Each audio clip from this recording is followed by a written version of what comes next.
संस्थेचे संस्थापक संस्थाचालक सन्माननीय प्रवीणजी शिवणगीकर सर नेहमीच खेळाडूच्या मागे असतात आणि त्याचाच भाग म्हणून राजा नारायणलाल लाहोटी या इंग्लिश मीडियममध्ये मोठी संख्या तायक्वांदोसाठी आहे. 120 छोट्या मुलांची बॅच आहे आणि जवळपास 50 ते 52 मोठ्या मुलांची असं एकूण साधारण 170 पेक्षा जास्त विद्यार्थी त्या ठिकाणी सरांच्या मोटिवेशन जवळपास 65 ते 70% विद्यार्थी नवीन आले.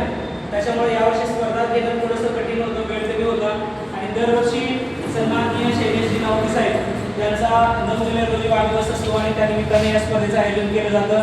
मात्र यावर्षी त्या स्पर्धा शक्यत ज्याला बाजूला सारलेला आहे, समाजानं बाजूला सारलेला आहे, अशा व्यक्तींसाठी त्या व्यक्तींचा दाता होऊन त्यांना पुढं घेऊन त्यांना दुरुस्त होईपर्यंत त्यांची ट्रीटमेंट करून त्यांना चांगल्या स्थानावर त्यांची स्थिती सुधारेपर्यंत त्यांना जी मदत करतात ते आपण बऱ्याचदा बघितलं असेल की आपल्या अंबाजोगाई रोड सुद्धा 2 महिला फिरत होत्या.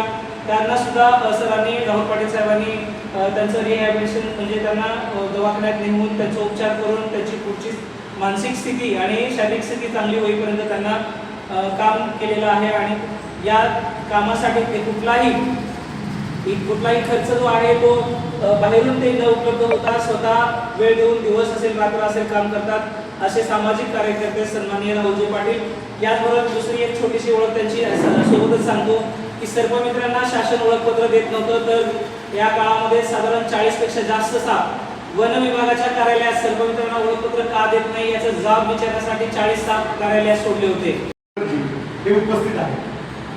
राहुलजी यांच्याबद्दल आताच नेताजी जाधव सरांनी सांगितलं की त्यांनी समाजामध्ये अत्यंत दुर्लक्षित अशा